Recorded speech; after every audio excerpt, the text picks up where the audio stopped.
A very good morning to everyone. Uh,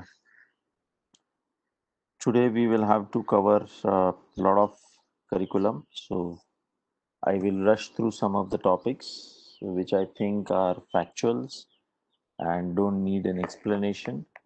But we will definitely cover each and every important concept uh, which we need to discuss.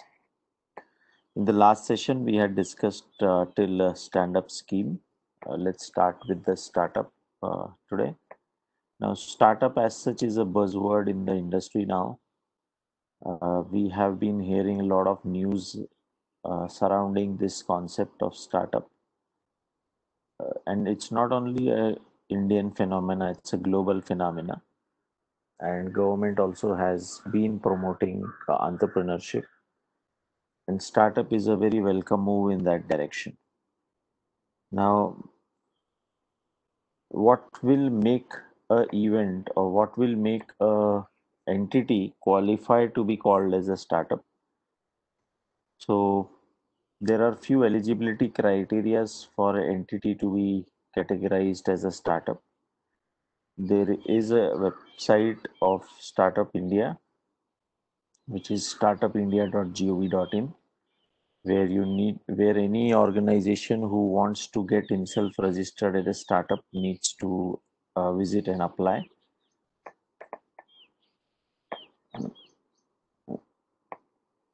Okay, let me see.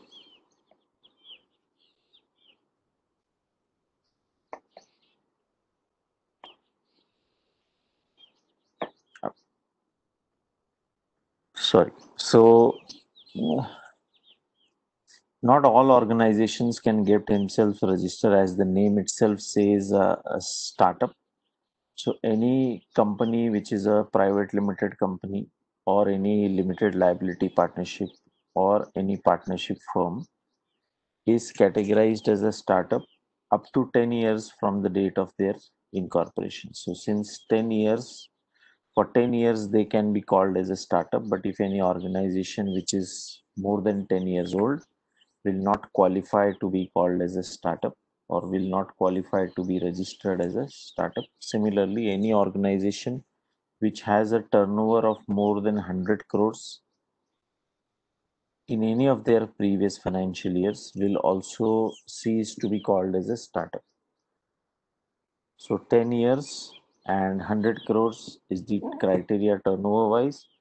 And as regards the form of organization is concerned, private limited company, limited liability partnership, and a partnership firm. These three only can be registered as a startup. So sole proprietary cannot, public limited companies cannot. Clear? Now, why would an entity go and register themselves as a startup? Because there are a lot of benefits which government keeps on offering uh, with respect to the startup. So there is a two-phased registration which happens. One is when I go and apply and become a recognized startup. For that, I don't need to qualify. For that I don't need any major documentation to be submitted. I just need to submit my basic details of the organization and what is the innovative services or product I am providing. Once an application is made online, it's an online process. No physical visit is required, no physical application is required. Everything is online. You submit an application, and within a few days, you get a response from the team, and they are very, very proactive in their responses. Now, once I get myself registered as a startup, I don't become eligible for all the benefits. The taxation benefits which are given in the module, for example, the second point is there.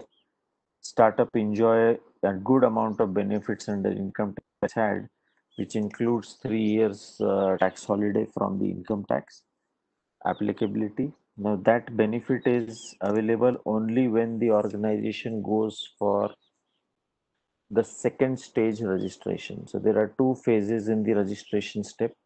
One only gives a recognition to an entity as a startup, but not makes them entitled for the taxation benefits. For taxation benefits, there is a second process which has to be followed, which involves an application to be made to IMB, which is Interministerial Board.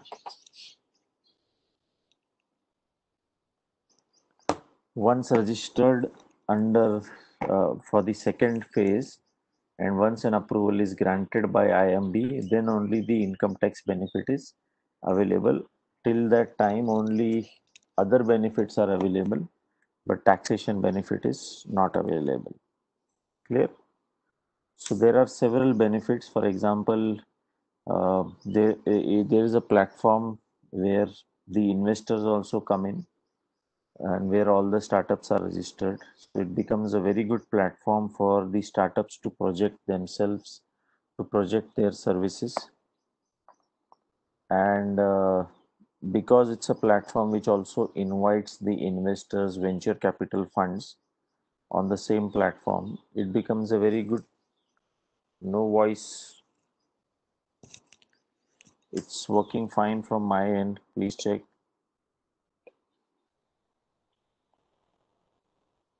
Everyone else, please confirm whether the voice is there.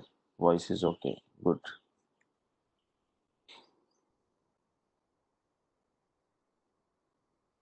Okay. Thank you so much.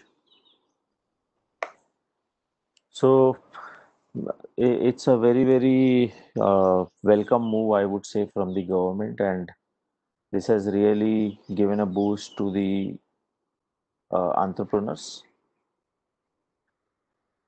Yeah. Income tax benefit, as I said, it gets available only after we get a registration. Next is registration benefits. Because one of the important focus of the government also is to make business, doing business very easy for the companies in India. So they have been working on that aspect. And from that perspective, a lot of benefits are also offered to uh, startups because initially the struggle is huge, and to yeah, and to provide necessary support to the startup, if I can say fraternity, then startup fraternity, to make them, to make procedures a little simple and more liberal for them, and that's been done in many legislations, including Companies Act. There are a lot of exemptions given to startup from several provisions under the act, and various other laws also. There are benefits which are being offered to the startup fraternity. At the same time, government through their tender procedures have also been supporting startups, and that becomes one other advantage of being a startup organization. Huge networking opportunities. So if you just Google the word startup forum, and you will see how many forums are there. There are so many organizations who keep on organizing startup events where the startups are invited to register themselves. It provides them a platform to project their products, services to a large fraternity of public which participates, including the venture capital investors.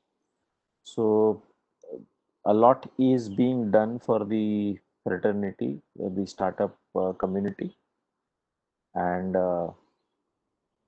Startup India also keeps on organizing various programs, uh, virtual programs, physical programs. I have attended few programs which are organized by the startup wing of the government, so DIPP, and a few of our own company secretaries are also working with the government in the startup initiative. So it's really very, very encouraging to see the government acting so aggressively in this domain. A lot of benefits in the form of rebate in the fees payable for the patent and IPR registrations, including trademark registration. So for trademark, there is 50% rebate available to startup enterprises. For patent, there is 80% rebate which is available to the startup enterprises. So a lot is being offered by the government. This, okay, this we discussed. Skill India. Now, along with Make in India, there was a focus on this Skill India also, because if we keep on projecting Make in India, we also have to work on the quality aspects of the products and services which are being offered by the nation. And hence, in 2009, a policy was set up to work on this domain for developing the skill sets of the youth primarily who will be working. So a National Skill Development Corporation was initiated in the year, was set up in the year 2008, and a policy was introduced in the year 2009. So since then, it has been in discussion. It got a momentum when Make in India scheme also was introduced, and government has been introducing various schemes and policies for promoting the skill development, and several partners have been added by the government, because it's a process which requires a lot of bandwidth in terms of human resources are concerned. This reach has to be increased. The operations needs to be expanded and deepened within the India, pan-India basis. Hence, it requires support from various other institutes which are also operating in the same domain. Hence, if you'll see the structure in this of this National Skill Development Corporation, government holds 49% in the company which is set up, which is a non-profit organization created under the Companies Act. Now, 51% of the share capital is owned by the public, private sector, we can say. 49 is by the government, but these 51% also is held by a lot of associations, not by any private limited company. Uh, just a second. Yeah. So Government of India holds 49%. Then there are several associations, including FICCI, CII, Associated Chambers of Commerce and Industry, Society of Indian Automobile Manufacturers, National Association of Software and Services Companies, NASSCOM is there. Retailers Association of India is there. Gems and Jewelry Export Promotion Council is there. So these association, these consumer forums, page number is 112, are also the part of National Skill Development Corporation initiative. So there is no single company which is a holding entity. For 51%, there are as good as 10 different enterprises who hold 5.1% each. So no holding company as such. Holding company is not there. NSDC. Yeah. So it's a PPP model, private public partnership, and it's not only these 10 association. Government has been inviting partners for providing training and skill set development services throughout India. So the objective is clear, that we need to work on development of skill by catalyzing creation of large quality and for profit vocational institutions. So that's the objective. The organization provides funding to build scalable and profitable training initiatives. Now, there are two major stakeholders. One, those who will provide the training, and second, to gather those people who need training. Now, that's the role of this organization, and hence you will see the schemes which are promoted. One is to partner with the institutes who will provide the training and development services, and second is to promote training and development among the youth so that they take benefit of the initiative taken by the government. So first scheme which is there is Pradhan Mantri Kaushal Kendra. Vocational training needs to be made aspirational to transform India to the skill capital of the world. We are always already known as a country with bright brains, and that's the reason the IT industry is dominated by uh, Indian engineers, software engineers. But still, the focus is to transform India to be renowned as skill capital of the world, and therefore, Ministry of Skill Development and Entrepreneurship intends to establish visible and aspirational model training centers, which we call it as MTCs, in every district of the country. So that's what I was talking. We have to deepen the reach of these initiatives so that large section of the society can take the benefit out of it. NSDC is the implementation agency for the project. So the organization which has been set up is the implementation agencies which will work on how to implement the strategy which is formed by the ministry.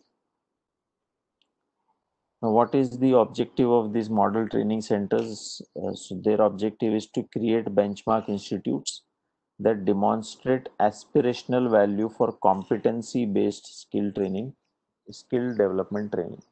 So competency is something really very important, and that's where the focus is to create benchmark institutes to set up these highest standards for competency based skill development training. So that's really a very important word, and we all need to work on our competency. If we have to survive, if we have to grow, that's one aspect where everyone needs to work on. Focus on elements of quality, sustainability, and connection with stakeholders in skill delivery process. So if you'll see, this is primarily for development of institutions who will provide these.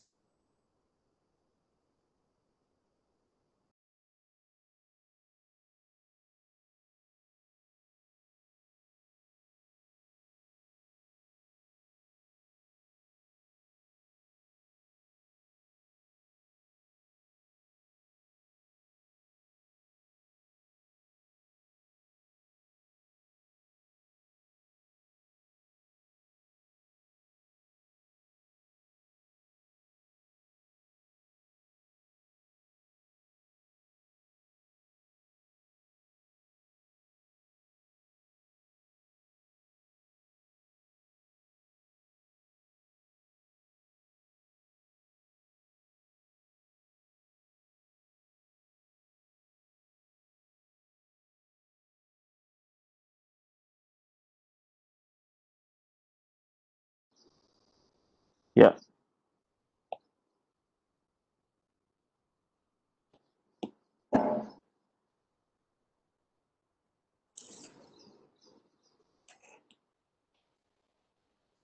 some problem with the network. Give me a minute.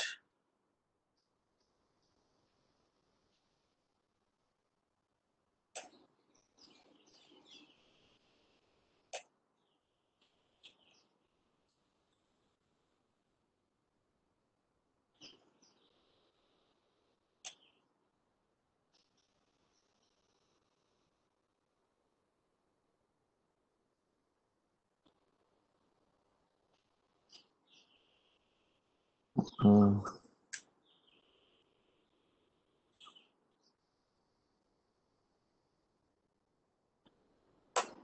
what's-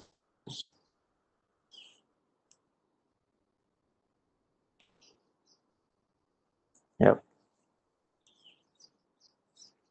Okay, now we're back.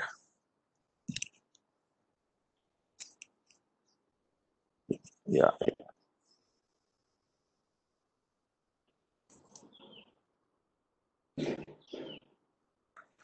Okay. So that's the area where government has been focusing on through NSDC uh, in creation of MTCs, not visible.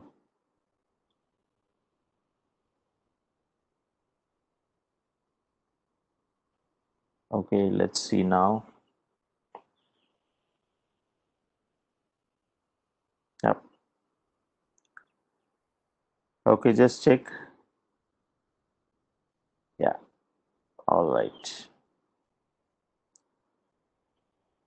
So the kind of support which the government is operating in setting up of these training centers is by offering them financial support, where funding up to 75% of the investment is provided by the government to cover expenditure only related to setting up of this institute, which includes training infrastructure, including purchase of plant and machinery and equipment, training aid and other associated items. So whiteboards or other technology projectors, civil work including setting up of prefabricated structures and retrofit existing structures. So the support in terms of uh, financial support will be provided only for setting up of the unit, not for working capital or operation of the institute. As regards operation support is concerned, the dedicated training members under Pradhan Mantri Kaushal Vikas Yojana. So don't get confused. Both the schemes start with Pradhan Mantri Kaushal.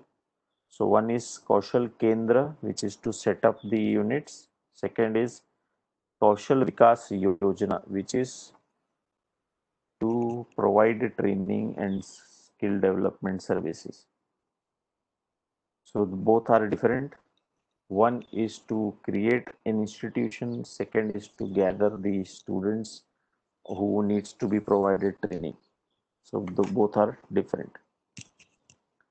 Next is international skill training. So a lot of people from India also go abroad for providing services for working. We call it as migrant workers. For them, there is a PDOT training which happens, pre-departure orientation training, which government again provides. So to orient potential migrant workers with regards to language, culture, do's and don'ts in the destination country, the immigration process, the welfare measures, PDOT program has been launched. So this PDOT program is only for those workers who are potentially going to go abroad and work in any other jurisdiction. So to provide them necessary pre-orientation, pre-departure orientation, there is this 160 hours training program which is offered as a longer variant of PDOT, and then there is a shorter variant of PDOT which is a 1 day program. So 160 hours was offered, which consisted of country orientation, language and digital literacy. As regards 1 day program, it is offered to all migrant workers who are likely to depart soon and register for training through registered recruitment agents. So because these people will be representing India in the overseas jurisdiction, it becomes a responsibility on the part of the government that those people who are going abroad are sufficiently skilled, they have necessary knowledge, first to abide by the culture and the laws of the host the destination country, as well as they have the necessary skill set to perform their functions in whatever role they are going to perform in the other country. So that's the PDOT program. And then there is technical intern training program. The program promotes international collaboration through transfer of skills, technology and knowledge among participating countries, thereby contributing towards the human resource and development. It offers trainings to workers for a specified period, 3 to 5 years, in Japan's industrial society. The objective is to ensure that the most competent youth is selected and sent to Japan to participate in TITP. So why Japan? Because Japan is known for their systems, their processes, all the uh, processes which we adopt in the manufacturing sector, including Six Sigma, then there is Kaizen. All these processes are provided by Japan to us. So they are very good, very methodical in their approach. Hence, their selected candidates are sent to Japan for a training of 3 to 5 years. That's again an initiative taken by the government to enhance the skill set of the youth of the nation.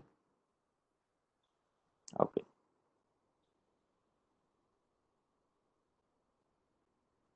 This investment in physical infrastructure, I think we'll skip it. It's primarily talks about the efforts which the government has taken and have realized the importance of a good infrastructure development. Now, this we have already discussed. Let's move on to the next chapter. Business environment. Now, one thing which is really exciting and which keeps everyone on the toes is the environment in which we operate is not a static environment. It's a very, very dynamic environment. And the best time to discuss this topic is now, where no one in the past, in the history, had ever imagined that there will be such situation. We will cover last chapter, Divya, don't worry, where the entire world will go through such a difficult time where they will not be well equipped to fight something which they had never thought of. And every country now is working on developing their capabilities to fight this virus, to survive this virus. Yes, this is the last lecture. Now,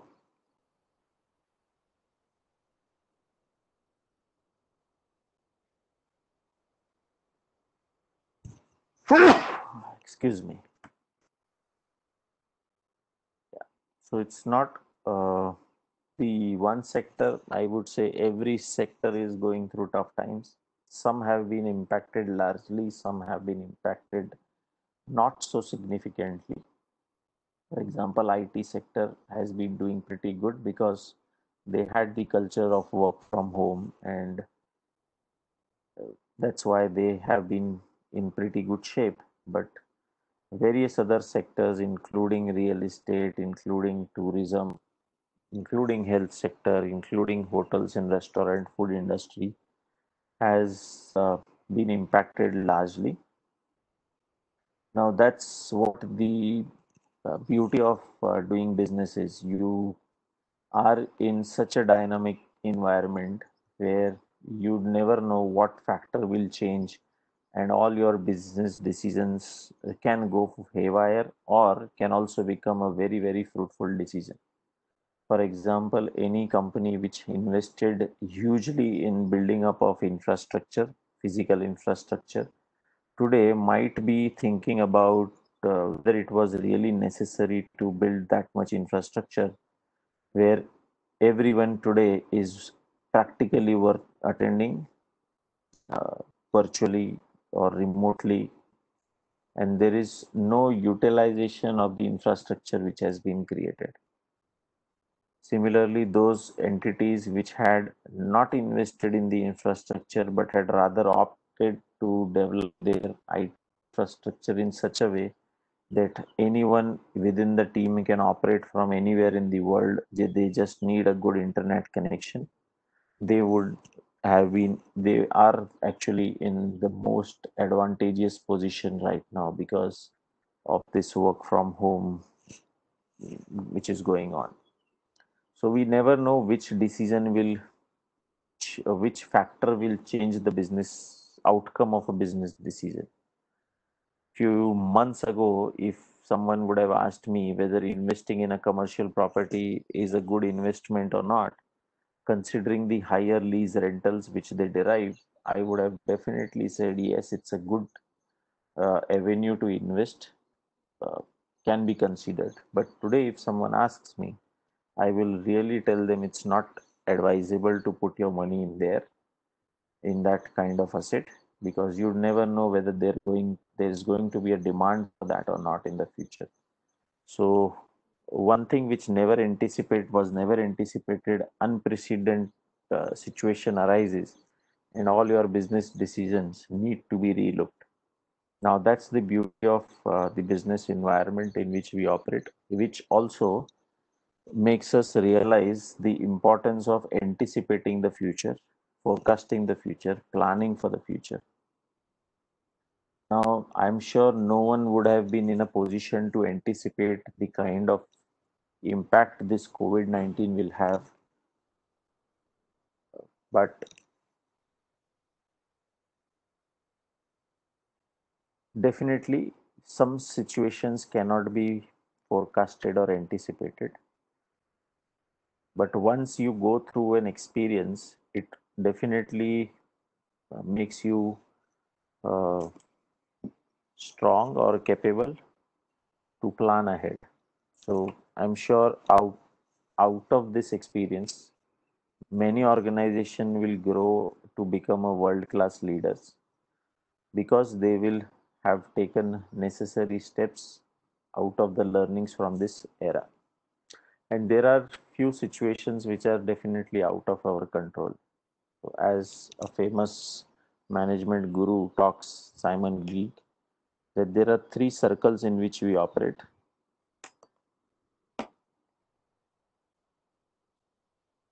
So there is first circle which is circle of control, the second circle is circle of influence, and the third circle which is absolutely out of our control.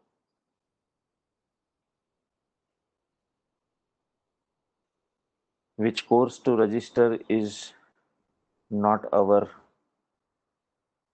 uh, is definitely in within our control. How to study, how much to score, what strategies to adopt is definitely in our second circle, which is circle of influence. But after you have given the exams, what will be the results is definitely out of your control.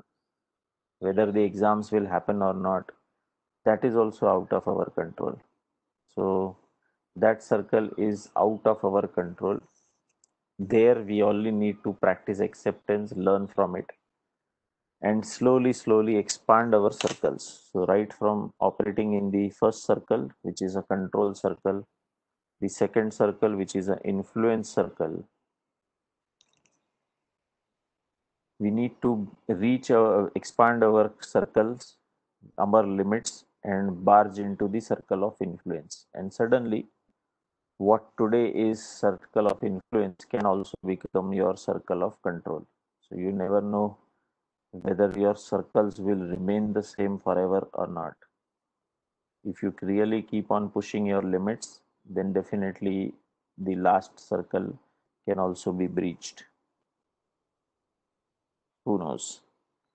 So there are various factors which include influences the government. These two definitions are important. So keep just remember the definitions. Primarily, who said which definition is important?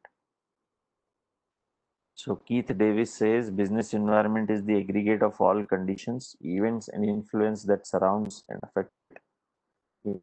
Whereas Andrews says environment of a company is the pattern of all external influences that affects its life and development.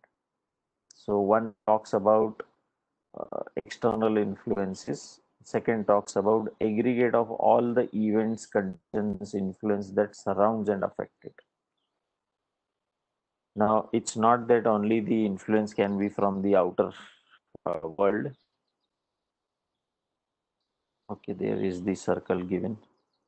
All the external forces will definitely play a role, but internally also a lot of factors are there which play a very crucial role and which also are considered in the business environment, I would say.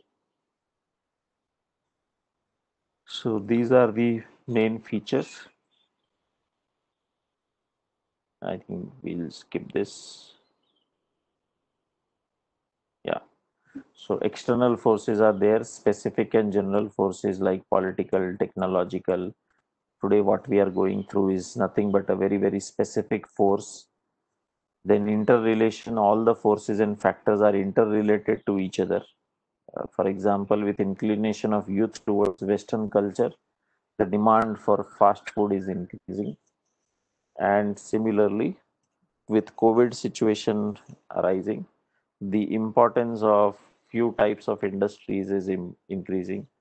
The way people used to do business is changing, which is resulting into change in several aspects of doing business.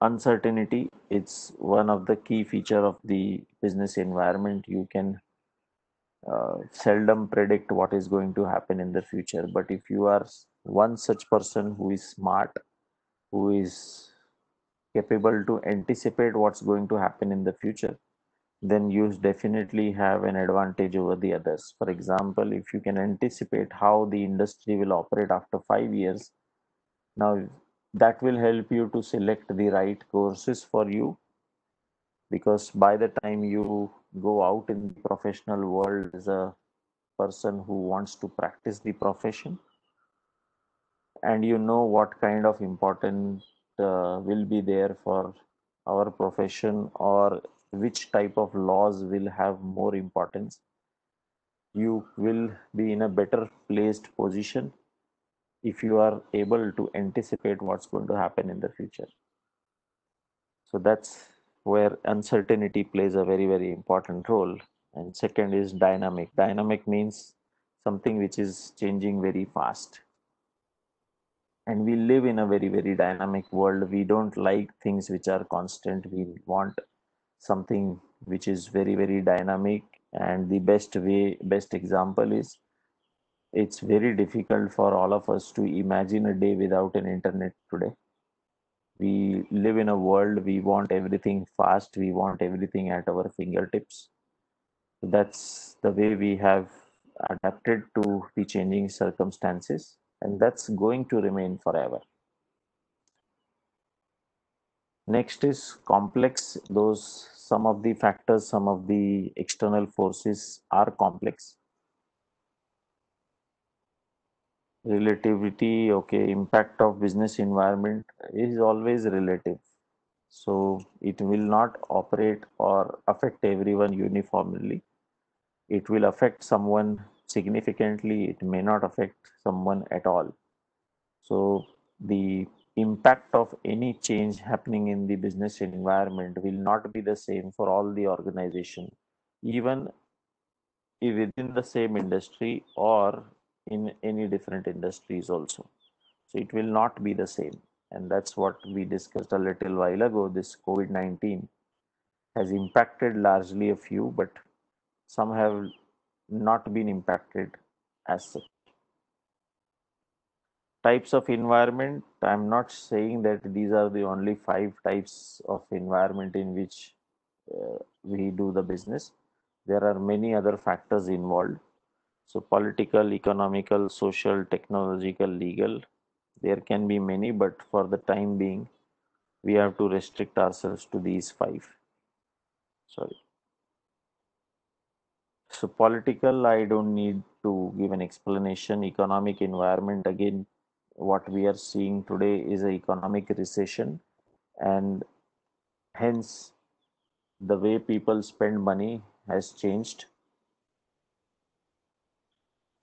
Social factors, again, something which changes the culture, something which changes the habits of the people, something which results in influence on one particular section of the society will definitely have an impact on the business. Technological factors, we have seen that change happening right in front of our eyes. Okay, so political environment, okay, I'll come to that. Let's complete technological factors. So technological factors, we have seen that happening. If not, then ask elderly people in your home that how the telephone used to work in the past in their times and compare it with what is today. Okay, political environment also affects the business environment. So who is in the government will also have a large impact on the policies which the government frames. So therefore, you would have seen any time when the elections are on, all the financial institutions, all the foreign investors pull their money out of the market because the outcome of the election is something which is very uncertain. So they also give a lot of importance to who is going to, what is the outcome of the election, what kind of government is being formed. And once we have a stable government, we have seen that investors come back in the market. So it plays a very crucial role, and I really don't need to get into what happens when one party goes and another one comes. The project which the earlier party had started, earlier government had started, are stalled, and some new projects are launched. So that's the impact we have seen happening around. So that's there. Legal factors. So if any amendment in the law is made, if any new law is introduced, that definitely creates an impact in the industries. And I'm not saying in all the industries, but yes, in some industries. For example, when the first time the law related to SEBI was formed, it came in 1992, but the capital markets have been prevalent for long. So a new law is introduced and definitely it impacts the industry. Similarly, when Companies Act 2013 was introduced, or when a Limited Liability Partnership Act 2008 was introduced, now it gave a lot of boost to the small players who wanted to do business in a corporate form of organization, but always hesitated to form the companies. They opted for limited liability partnerships. Now, that's the impact which the legal factors is. Sometimes there is a change in the information technology related law. Sometimes there is a change in the way disputes are resolved. So these factors have impact on the way we do business, and that's why these are the factors which impact the business environment. Now, ease of doing business index by World Bank of India, World Bank for India. Now, these are all statistics, and I want you to go through this portion. I'm just going to give you an explanation. What is this concept all about? Ease of doing business. So the Indian government DIPP also carries out this survey that whether it's becoming easy to do business in India or not. Now, this index also helps the investors or the foreign companies to decide in which jurisdiction they would want to go and set up their operations. In the present times, when we are inviting a lot of investors, a lot of companies who were primarily based at China, we are inviting them to come to India and set up their manufacturing operations under the Make in India regime. And that's been going on in the news. Rather, it has taken a tragic turn over the last few days with the way things with China's is happening and the way the facts are coming on the surface. Okay, thank you, Prachi. I Yesterday was my birthday, so thank you. I'm glad you noticed. Thank you so much. Now, this index is something which the world looks at. Thank you so much, guys. And last 3 years, India has been uh, going up the ladder. So the ranking of the government is improving. Ranking of India is rather improving in last 3 years consecutively, and this has never happened in the past. And hence, it's something which we all must be proud of. Now, there are people who say, uh, the news we hear that ease of doing business India index has become better for the India. Thank you so much, guys, for all your love, all your best wishes. It really means a lot. I feel touched. Thank you so much. Yeah. So some people say it very, very ironically that uh, the world says doing business in India is improved, but we don't really feel the impact. So there are factors. For example, if you can see, there are 6 indicators which are used for deciding whether the doing business is improved or not.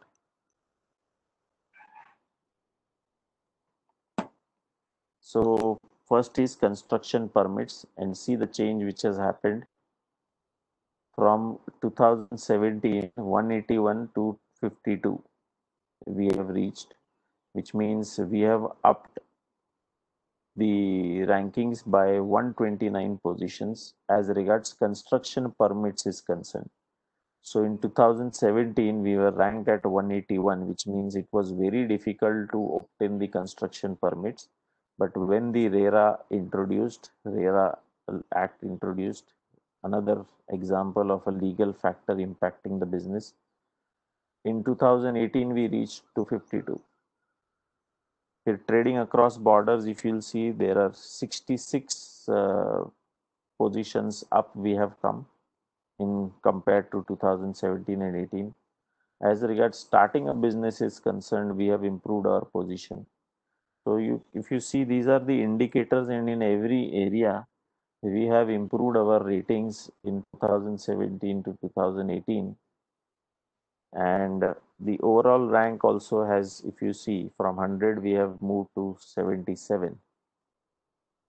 Now, if you are really interested, yes, you will have to remember some of these facts, especially the rankings, how or what was the rank in 2017, what was the rank in 2018. These you will have to remember, and I will suggest, if you have really interest in knowing more about it, then do the Google and find out what is the latest position of the government of India.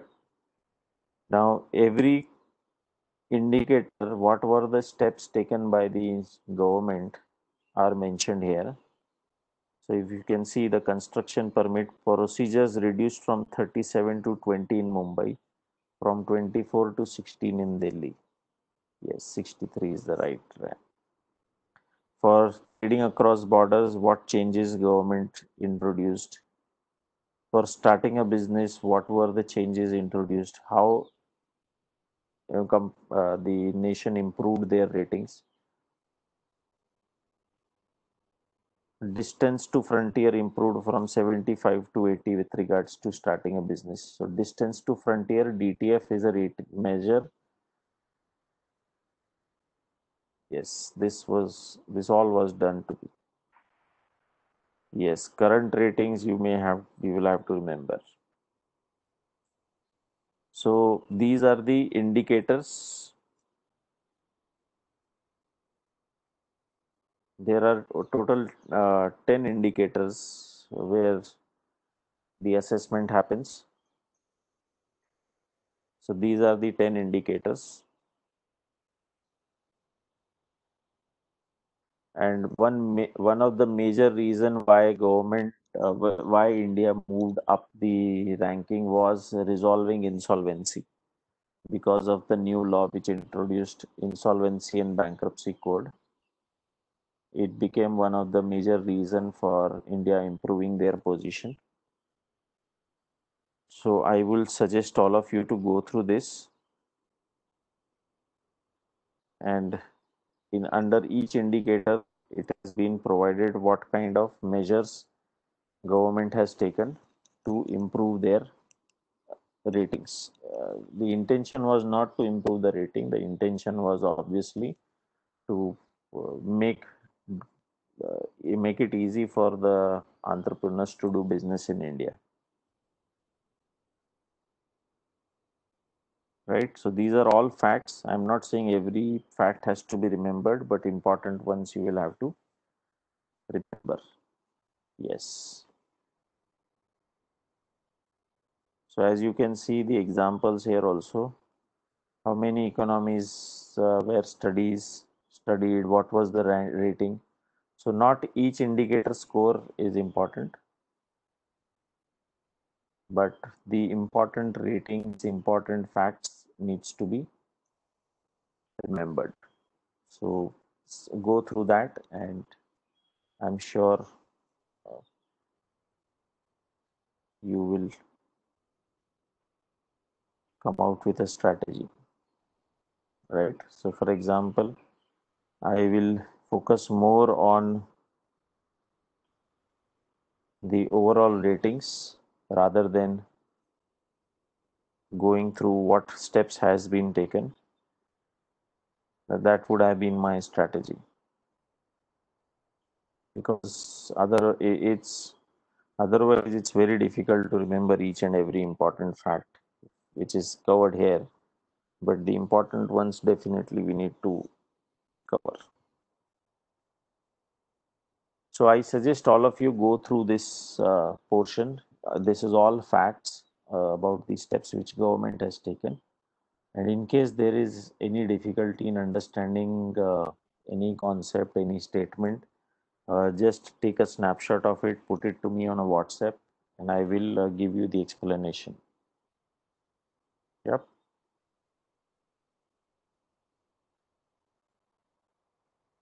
Okay, now let's go to the last topic, which is my number, please. Okay, I have already given, but let me give it to you all.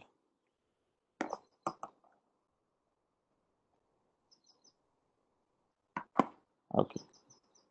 I hope all of you have the link to the Google Drive, because I will be uploading some MCQs on that drive time and again.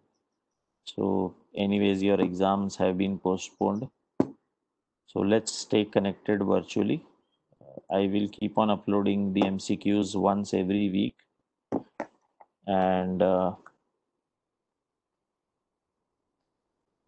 this is my mail ID.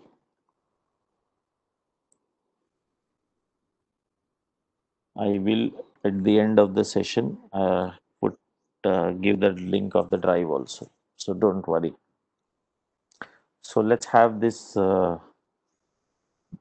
understanding that every week once, probably on the Saturday evening, I will upload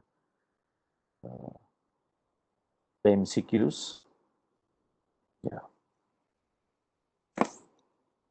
And on Monday morning, I will upload the answers.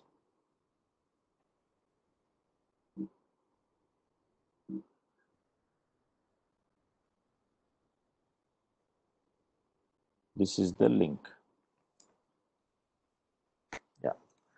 So that you all remain in touch of the subject, and more we practice, more the better we will become, and I'm sure all of you will clear the exams very, very comfortably.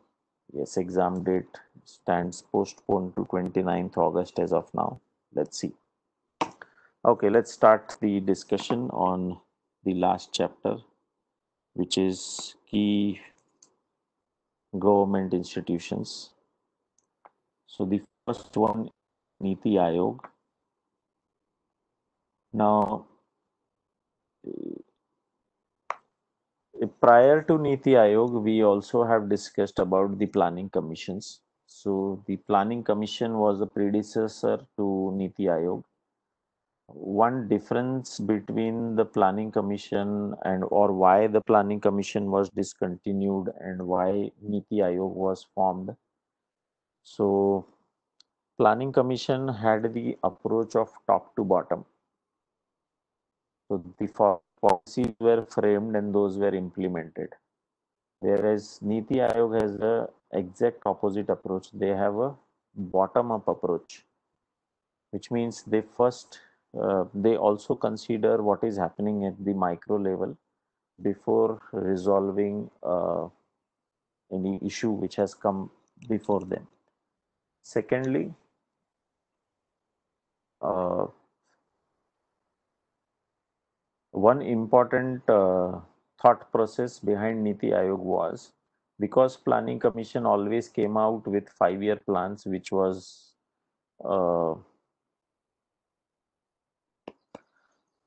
was adopted by India from Russia. When the Modi government came into power, they always were of the thought that planning is not a 5-year job, something which happens uh, because we operate in an environment which is so dynamic. We cannot have 5-year goals. We have to have a little flexibility in our approach. Hence, it's not advisable always to have 5-year plans. There has to be some methodology, some mechanism where we should revisit all our plans and make necessary amendments considering the change in the environment. And that's the reason planning commission was discontinued and the Niti Aayog was formed. Another important principle on which the Niti Aayog function is what we call it as cooperative federalism.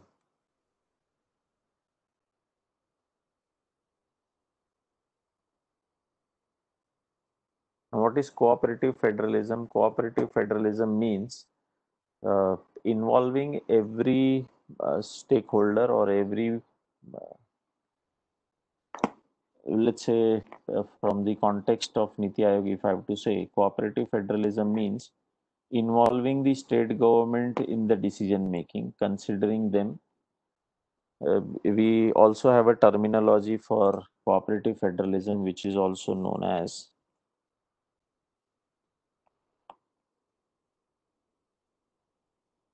marble cake federalism,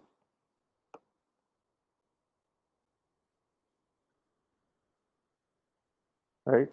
Which means to foster cooperation amongst state government, amongst local governments, or amongst central government, all should work in synchronization if to achieve the objective. That's what the thought process behind Niti Aayog is.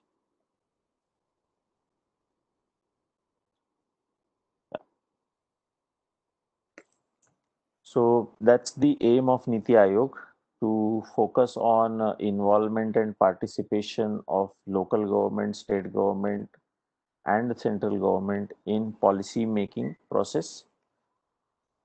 And that's one of the important mandate of Niti Aayog, rather, to bring cooperative as well as competitive federalism, and to improve the center and state relations, because ultimately we are one nation. Though we have state government, central government, we all have to work in cohesion if we have to achieve the objectives. Now, what is Niti Aayog? Niti Aayog basically represents economic interests of all the state governments, all the union territories, and they are also considered and given importance, which primarily lacked in the previous structure of planning commission. Earlier, planning commission used to be in the driving seat, controlling seat. Whatever planning commission will decide will be implemented. So therefore, there was an accumulation of power which used to happen, and hence we had seen, if not, then you can go and Google how ministers used to roam around the planning commissions, because if they want anything to come in their favor, they knew which department or where they need to put their influence. So that's again something which was discouraged, and hence Niti Aayog, instead of being in the controlling seat, they are involving everyone, state government, local governments, and they are also becoming a provider of the policy support. They are also providing guidance. They are also inviting suggestions. So it's a way of functioning, I would say, which has changed completely. So from controlling, it has become to contributing. It's a very good website. You must visit Niti Aayog website. All the reports are available publicly. So they have a blog which is very, very active. You can go and see what happens actually in the Niti Aayog. Now, as regards the structure is concerned, it's not there, given there. Okay, but still, let me give that knowledge to you. The chairman of Niti Aayog is always the president of Prime Minister of India, which is Narendra Modi now. So Narendra Modi heads the Niti Aayog as a chairperson, and then there is a vice chairman, and then they have appointed a CEO also for day-to-day functioning. As regards members of Niti Aayog is concerned, as we discussed, every local government and union government have their involvement in the Niti Aayog. So they are obviously a part of Niti Aayog when it comes to policy making. And it's not that something which is related only to West Bengal, then the entire country will come together, all other states will come together. So small groups are formed to cater a problem which is particular to a particular region or particular industry. So that's where there is a lot of flexibility. As regards present members of the Niti Aayogs are concerned, there are two economists who are a part of the members committee. Then there are agricultural expert. Then there are industry experts. Some special invitees are also a part of Niti Aayog, including Nitin Gadkari, Smriti Irani. All these are part of Niti Aayog. Now, what are the objectives? So we have been given objectives of Niti Aayog. First of all, to evolve a shared vision of national development. So what is important is shared vision. It's not the vision of the one organization, one institute. It is a shared vision. And the objective is to evolve. Right? Evolve is a process where something develops with the passage of time. So evolve a shared vision of national development priorities, sectors, strategies with active involvement of states. So that's what I say, cooperative federalism. To foster cooperative federalism. So it shouldn't happen once in a while. It should become a phenomena of working. So hence, to foster cooperative federalism through structured support initiatives and mechanisms with the states on continuous basis. That's important. Recognizing that strong states makes a strong nation. To develop mechanisms to formulate credible plans at the village level and aggregate these progressively at higher levels of the government. So see, as I said, it's a bottom-up approach. First, mechanisms to formulate plans at village level, and then those are aggregated and progressively brought up at higher levels of the government. So it's a bottom-up approach which Niti Aayog has taken rather than the top-down approach. Yes. To ensure on areas that are specifically referred to that the interest of national security are incorporated in economic strategy and policy.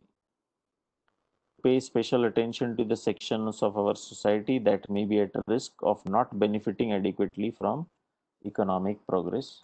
So a focus has to go there to design strategic and long-term policy and program frameworks and initiatives. And the idea is not to have the plans and just leave it like this, to monitor their progress and their efficacy.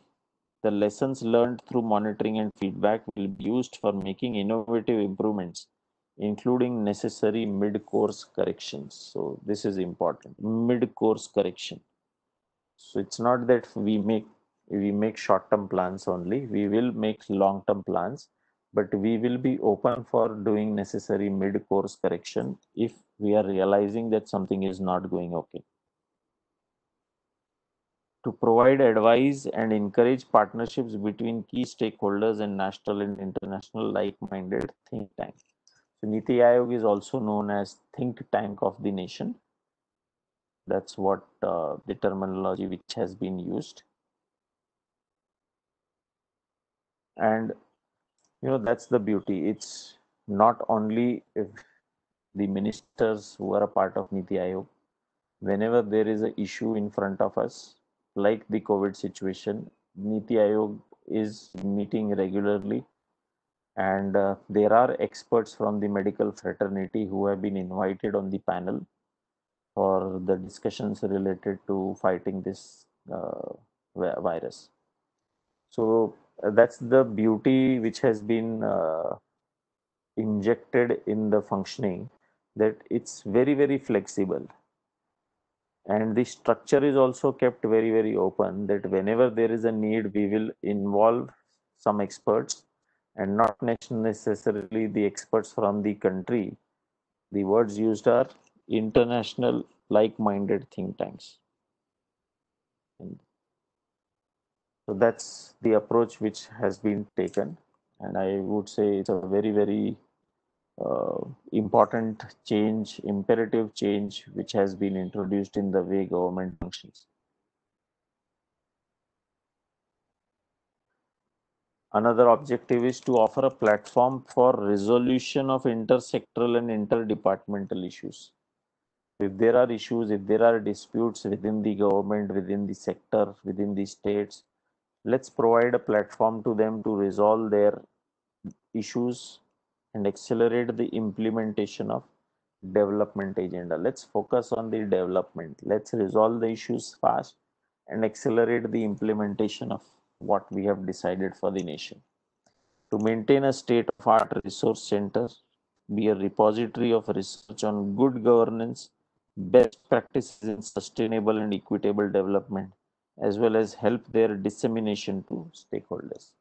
To maintain a resource center, which will be a repository of research done on good governance, best practices, sustainable and equitable development, and not only have this repository, it will also objective is to disseminate to the stakeholders.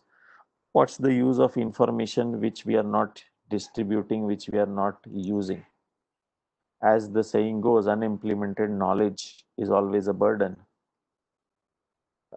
What is the use of the repository which is created which does not help the stakeholders?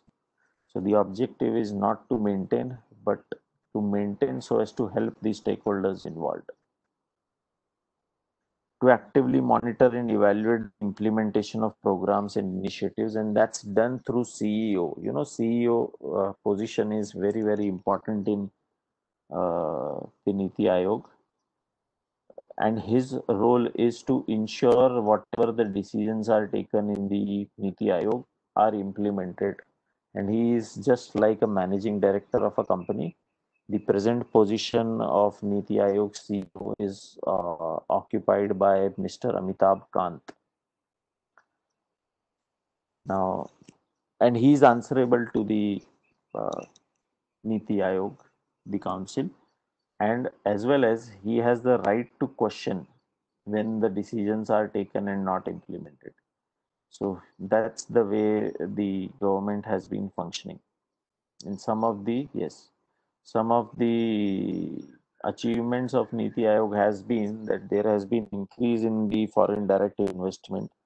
Then the digitalization movement which is going on is also the product of Niti Aayog, an accomplishment of Niti Aayog. On cooperative federalism front, we have been seeing that a lot of discussions are happening within the country between central and state. So there is this involved participation from the state governments also. On the infrastructure and energy sector front also, there have been a lot of accomplishments and achievements which have been done. And let's see how the Niti Aayog plays a crucial role in bringing India out of this situation, this COVID situation. Okay. So what is the features? So they are Niti Aayog will do a lot of activities. They are involved in a lot of activities, but the four major heads in which all the activities can be divided is one, designing policy and framework, foster cooperative federalism, third and most important, monitoring and evaluation periodically, and fourth, to act as a think tank and knowledge and innovation hub. So Niti Aayog is the think tank of the nation, we can say. Okay, so these are the sectors in which Niti Aayog functions. List of verticals. Now, something which is really very exciting. And all of you will be glad to know is the Sustainable Action for Transforming Human Capital program, which is a SATH program known as SATH. What has been done? Three states have been identified: Jharkhand, Madhya Pradesh, and Odisha. And government has taken up these three states as a challenge to develop these three states in the sector of education and health. So, and it's not that government is, uh, as we discussed a little while ago, the experts, national, international experts are also uh, invited on the panel, and partnership is done with them.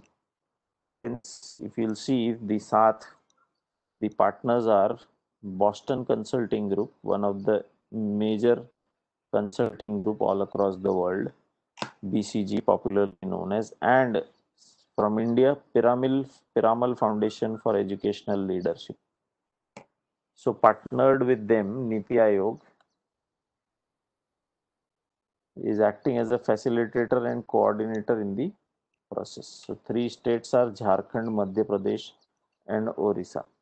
Again, important from MCQ's point of view. Major achievement. So the project is implemented in three phases and it is about to end. Two phases of project have been completed. So it's a past by 2020, we are in 2020. So the third stage also will be over now. Major achievements are in-depth field diagnosis of districts and schools of Jharkhand, Odisha, and Madhya Pradesh. State transformation roadmaps released for all three states. Critical interventions including school mergers, remediation programs, training, monitoring, teacher recruitment, rationalization, institutional or reorganization at district and state level, and proper utilization of MIS, monthly information system, are in execution mode since January 2018. So as you can see, the partners are from international forum and some national experts also. And I was really happy when I read about this project, and let's see how the future unfolds. The next government institute where you also will be working very, very closely in the near future is Ministry of Corporate Affairs, which is responsible for the administration of or regulation of Companies Act 2013 and Limited Liability Partnership and Competition Act. So ministry is responsible for three important laws. One, MCA is responsible for Companies Act, Limited Liability Partnership Act, and Competition Act. Besides that, it also exercises supervision over our institutes, ICAI, ICSI, ICMAI, Cost and Management Account. Now, there are several wings within the MCA. A very important one is SFIO, Serious Fraud Investigation Office. Now, and we have seen these scams happening around. So right from the DSK, then Punjab National Bank, then ILFS.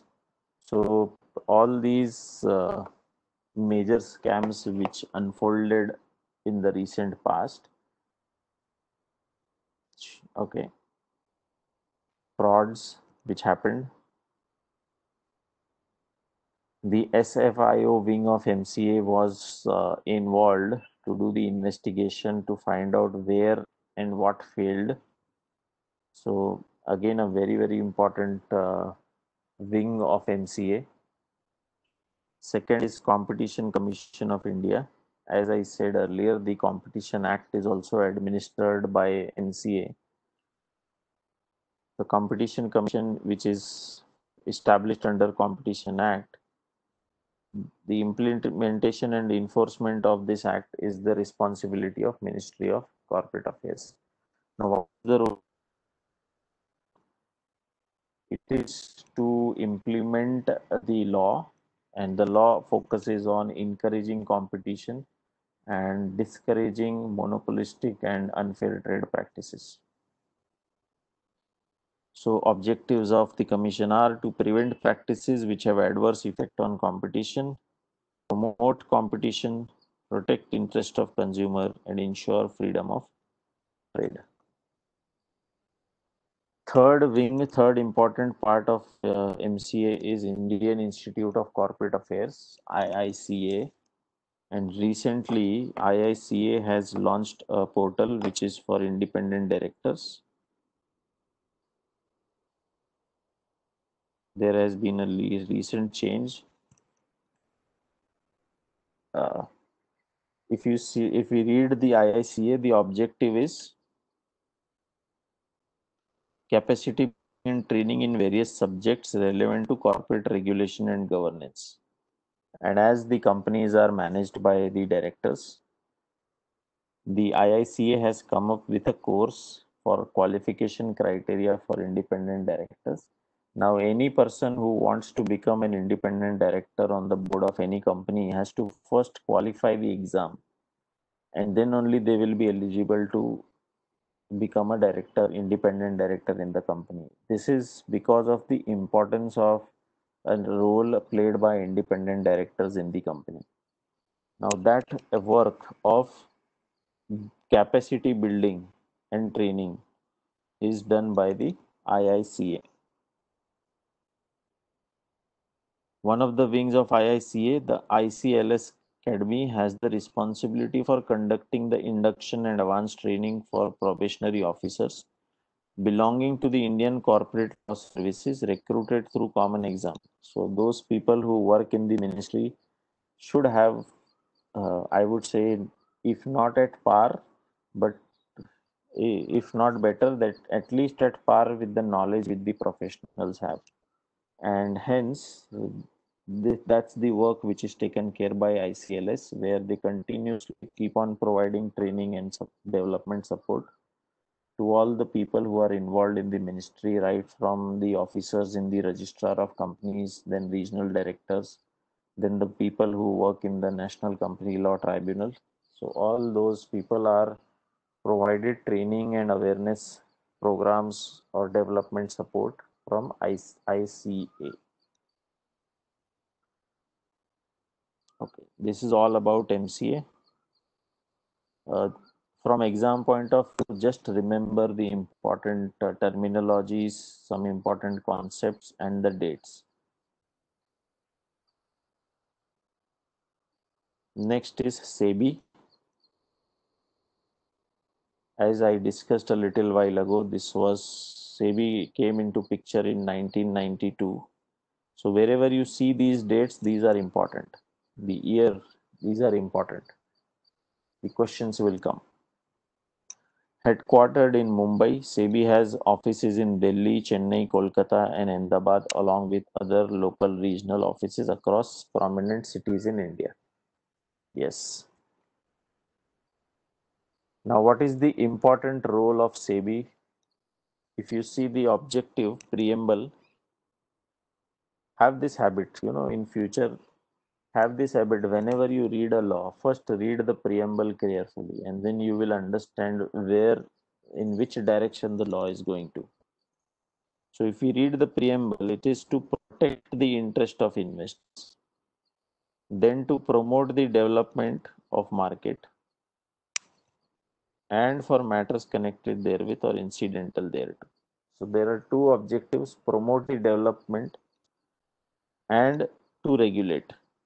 The threefold objective: protect investors, promote development of market, and regulate market. So these are the three basic functions. So functions three, I would say these are not the only functions. Issuers of securities, protect the interest, financial intermediaries. I would say these are the three: protect, promote, and regulate. Powers of SEBI important again. Let's discuss that. Quasi judicial. What is quasi judicial? The authority of SEBI is quasi judicial, means they are not at par with courts, but with regards to matters under the SEBI Act, matters relating to the regulations issued by SEBI, they are the one who will have the authority to pass the judgments. So they have a judicial authority, quasi judicial authority, where they will conduct hearings, pass ruling judgments, and we have seen SEBI levying penalties for unfair transactions happening, for insider trading contraventions happening. Next is quasi judicial. SEBI, it allows SEBI to draft rules. Legislative means power to make rules. So SEBI is a authority who comes out with rules and regulations relating to the players who are connected with the stock market. One such regulation is SEBI, important regulation about the SEBI LODR, listing obligation and disclosure requirements. Very soon you will study this subject in detail in the next level. It aims at consolidating, streamlining the provisions of existing listing agreements for several segments of the financial market, like equity shares. And you just go and visit the website and you will see the series of regulations, rules which have been framed by SEBI from time to time. Quasi-executive, SEBI is authorized to file a case against anyone who violates its rules and regulations. It is empowered to inspect. So they have an executive role also, power also, which is quasi-executive. They can carry out the investigations, they can carry out inspections, and they can pass necessary rulings to identify whether there is any fraudulent or suspicious activity going on. Okay. So RBI, okay, we have few more institutes to cover. What I propose, we don't have sufficient time to cover that. What I'm going to do, I'm going to upload a presentation, a video presentation on the drive for discussing the remaining three topics. And I suggest all of you to download it from the drive link and go through that. I will be uploading the same by end of the day.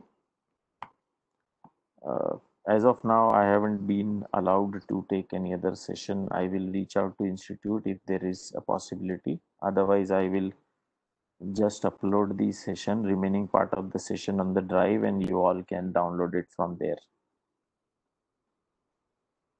Something which I would like to say before we bid goodbye to each other, though it's not a goodbye, I would say.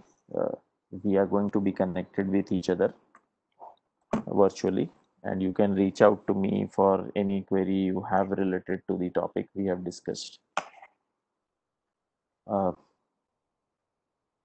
in the end, there are few things which I would like to say. It seems there was a boy uh, who was from a very, very poor financial background, and he always saw his father struggling to make money from.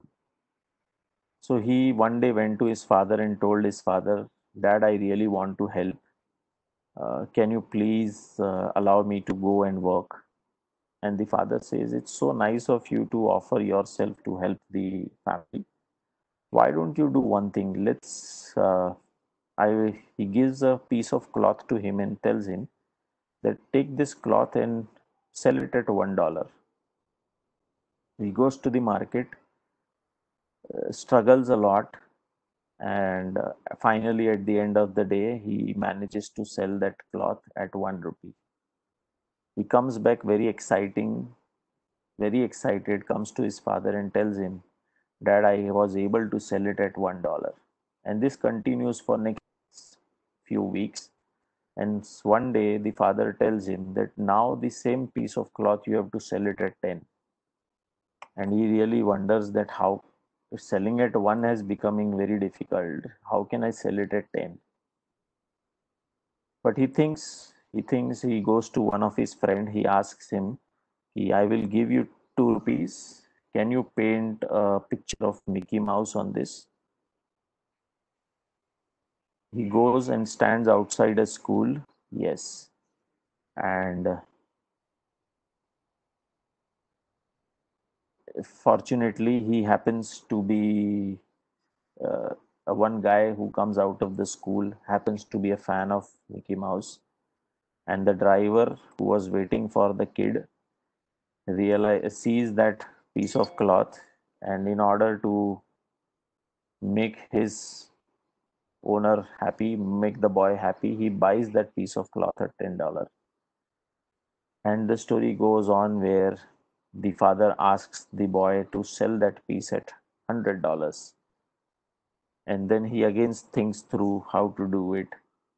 Then in it happens to be that the movie stars from the movie Charlie's Angels happen to be in that town. So he goes there, takes their autograph, and sells that piece of cloth at $1,400. And then he comes back very excited and tells to his father.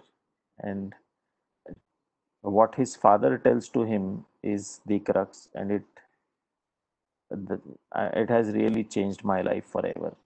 What the father says to him is, see, if you can add value to a piece of cloth, 1 rupee cloth, you sold it at 1400. Imagine how much value you can add in your life if you decide to do so.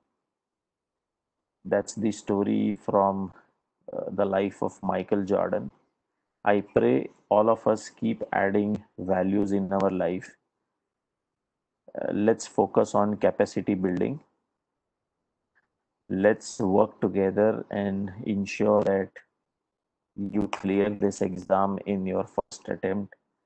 and I will be happy to work with you very soon. You all are budding company secretaries. Thank you so much for being with me for all these sessions. It was really, really, really a very, very exciting and encouraging experience for me. So thank you so much and God bless you. Take care.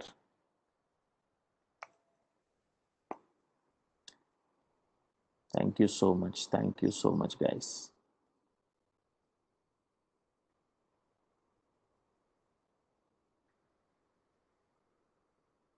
Thanks. Take care. Bye.